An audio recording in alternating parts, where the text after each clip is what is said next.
Final match की perform what happening? अभी मैं गाली नहीं दे सकता। नहीं, गाली नहीं देना। अब फैमिली देखती है, वरना मैं ऐसे ऐसे गाली दूं, ऐसे गाली दूं ना, जिंदगी भर याद रखें ये बड़े हुए। ಲಿಟ್ರಲಿ ಪಾಕಿಸ್ತಾನದಲ್ಲಿ this happening. Hey guys, welcome back to the channel. So finally India versus Pakistan Asia cup finals ಮುಗ್ದಿದೆ ಅಂಡ್ ಇಂಡಿಯಾ ಗೆಲ್ಬೇಕಿತ್ತು ಅಂಡ್ ಅದೇ ರೀತಿ ಗೆದ್ದಿದ್ದಾರೆ. ನಿನ್ನೆ ಮ್ಯಾಚ್ ಯಾವ ರೀತಿ ಇತ್ತು ಗುರು, ನನಗೆ ಸಿಕ್ಕಾಪಟ್ಟೆ ಲೈಕ್ ಆಗೋಯ್ತು. ಮ್ಯಾಚ್ ಒಂದ್ ಕಡೆ ಆದ್ರೆ ಸೆಲೆಬ್ರೇಷನ್ ಒಂದ್ ಕಡೆ ಇತ್ತು. ಮೊದಲನೇದಾಗಿ ಮ್ಯಾಚ್ ಕಡೆ ಬರೋದಾದ್ರೆ ಪಾಕಿಸ್ತಾನ ಓಪನಿಂಗು ನಿಜವಾಗ್ಲೂ ನಿನ್ನೆ ಕ್ಲಿಕ್ ಆಯ್ತು. 10 ಓವರ್ ತನಕ ಐ ಥಿಂಕ್ ವಿಕೆಟೇ ಬೀಳಲಿಲ್ಲ. ಇಬ್ರು ಕೂಡ ಓಪನಿಂಗ್ಸ್ಗಳು ರನ್ ಮೇಲೆ ರನ್ನ ಹೊಡಿತಾ ಇದ್ರು. ಈ ಕಡೆ ಬಾಲರ್ಸ್ಗಳಿಗೆ, ಇಂಡಿಯನ್ ಬಾಲರ್ಸ್ಗಳಿಗೆ ವಿಕೆಟ್ಸ್ಗಳೇ ಸಿಗ್ತಾ ಇರಲಿಲ್ಲ. ಅಂಡ್ ಫೈನಲಿ 10 ಓವರ್ ಇಂದ 20 ಓವರಿಗೆನೆ ಆಲ್ ಔಟ್ ಆಗ್ಬಿಡ್ತಾರೆ ಪಾಕಿಸ್ತಾನ. 19.1 ಓವರಿಗೆನೆ ಇಡೀ ಪಾಕಿಸ್ತಾನ ಟೀಮ್ ನ ಆಲ್ ಔಟ್ ಮಾಡ್ತಾರೆ ಇಂಡಿಯನ್ ಬಾಲರ್ಸ್ಗಳು. ಅಂಡ್ ಅಲ್ಲೇ ನನಗೆ ಸಿಕ್ಕಾಪಟ್ಟೆ ಖುಷಿ ಆಯ್ತು. ನಾನು ಅನ್ಕೊಂಡಿದ್ದೆ 180 ಏನಾದ್ರೂ ಕ್ರಾಸ್ ಮಾಡ್ತಾರ ಇವರು ಅಂತ. ಬಟ್ 146ಗೆನೆ ಇಂಡಿಯಾ ಬಾಲರ್ಸ್ಗಳು ಪಾಕಿಸ್ತಾನನ ಆಲ್ ಔಟ್ ಮಾಡ್ತಾರೆ.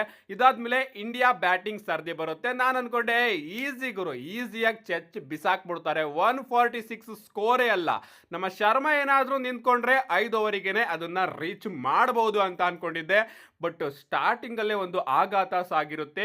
ಎಲ್ಲರೂ ಕೂಡ ಔಟ್ ಹಾಕೋದಕ್ಕೆ ಶುರು ಮಾಡ್ತಾರೆ. ಲಿಟ್ರಲಿ ನನ್ನ ಕಣ್ಣಲ್ಲಿ ಕಣ್ಣೀರ್ ಬರ್ತಾ ಇತ್ತು. ಏನ್ ಗುರು ಹಿಂಗಾಗೋಯ್ತು, ಎಲ್ಲರೂ ಇಷ್ಟು ಬೇಗ ಔಟ್ ಆಗ್ತಾ ಇದ್ದಾರೆ. ಅಭಿಷೇಕ್ ಶರ್ಮಾ, ಶುಭ್ಮನ್ ಗಿಲ್, ಸೂರ್ಯಕುಮಾರ್ ಯಾದವ್ ಎಲ್ಲರೂ ಕೂಡ 5, 12, 1 ಹೊಡೆದು ಔಟ್ ಆಗಿದ್ದಾರೆ.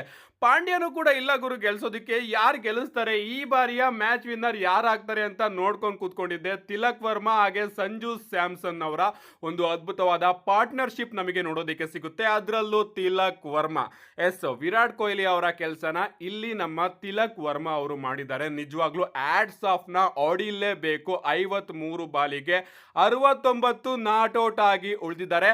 ಅಂಡ್ ಅದೃಷ್ಟ ಯಾರ್ದು ಗೊತ್ತಾ, ನಮ್ಮ ರಿಂಕು ಸಿಂಗ್ ಅವ್ರದ್ದು. ಇಡೀ ಟೂರ್ನಮೆಂಟ್ ಅಲ್ಲಿ ಒಂದು ಮ್ಯಾಚ್ ಆಡಿರ್ಲಿಲ್ಲ. ಡೈರೆಕ್ಟ್ ಆಗಿ ಒಬ್ರಿಗೆ ಇಂಜುರಿ ಆಗುತ್ತೆ, ಇವರು ಫೈನಲ್ಸ್ಗೆ ಬರ್ತಾರೆ ಅಂಡ್ ಲಾಸ್ಟ್ ಬಾಲು 4 ಹೊಡೆದು ಮ್ಯಾಚ್ ನೇ ವಿನ್ ಮಾಡಿಸ್ತಾರೆ ಗುರು. ಲಿಟ್ರಲಿ ಲಕ್ಕಿ ಅಂದ್ರೆ ನಮ್ಮ ರಿಂಕು ಸಿಂಗ್ಗೆ. ಬಟ್ ಇವತ್ತಿನ ಮ್ಯಾನ್ ಆಫ್ ದ ಮ್ಯಾಚು ಬೇರೆ ಯಾರು ಅಲ್ಲ, ತಿಲಕ್ ವರ್ಮಾ ಒಬ್ರೆ.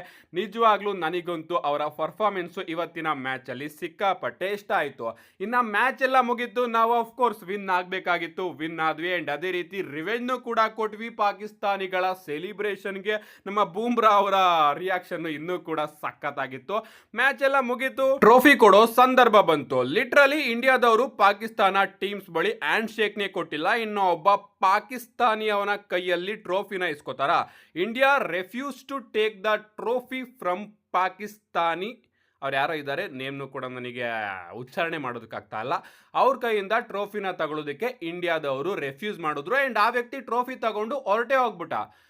ನಮ್ಮ ಇಂಡಿಯಾದವ್ರು ಏನಂದ್ರು ಗೊತ್ತಾ, ಟ್ರೋಫಿ ಇಲ್ಲ ಅಂದ್ರೇನು, ನಾವು ಆರಾಮಾಗಿ ಸೆಲಿಬ್ರೇಷನ್ ಮಾಡ್ಕೋತೀವಿ ಅಂತ. ವಿತೌಟ್ ಟ್ರೋಫಿ ಸೆಲಿಬ್ರೇಷನ್ ನಮಗೆ ನೋಡೋದಕ್ಕೆ ಸಿಗುತ್ತೆ. ಲಿಟ್ರಲಿ ಇಷ್ಟು ಅವಮಾನ ಸಾಕು ಅಂತ ಅನ್ಕೋತೀನಿ ಪಾಕಿಸ್ತಾನ ಅವ್ರಿಗೆ. ಆ್ಯಂಡ್ ರಿವೆಂಜ್ನ ಕಂಪ್ಲೀಟ್ ಆಗಿ ಇಲ್ಲಿ ತಗೊಂಡಿದ್ದೀವಿ ನಾವು.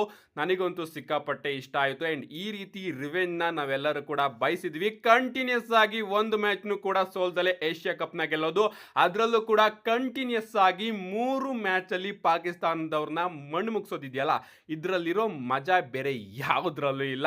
ನನಗಂತೂ ಸಿಕ್ಕಾಪಟ್ಟೆ ಖುಷಿ ಆಯಿತು. ಆ್ಯಂಡ್ ಸೆಲೆಬ್ರೇಷನ್ಸ್ಗಳು ಇನ್ನೂ ಕೂಡ ಯಾವ್ಯಾವೋ ರೀತಿ ಹೋಗುತ್ತೆ ಇಂಡಿಯಾದಲ್ಲಿ. ಆ್ಯಂಡ್ ಪಾಕಿಸ್ತಾನದಲ್ಲಿ ಟಿವಿ ಹೊಡೆದಾಕೋದು, ಅಳೋದು, ಉಗಿಯೋದು, ಅವ್ರ ಪ್ಲೇಯರ್ಸ್ಗಳನ್ನೇ ಬೈಯೋದು, ಇಂಡಿಯಾದವ್ರನ್ನ ಹೊಗಳೋದು, ಇದೆಲ್ಲದೂ ಕೂಡ ಮುಂದುವರಿಯುತ್ತೆ. ನಿಮ್ಗೇನನ್ಸುತ್ತೆ? ನಿಮ್ಮ ರಿಯಾಕ್ಷನ್ ಏನು? ನಿಮ್ಮ ರಿಯಾಕ್ಷನ್ನ ಕಮೆಂಟ್ ಮಾಡಿ.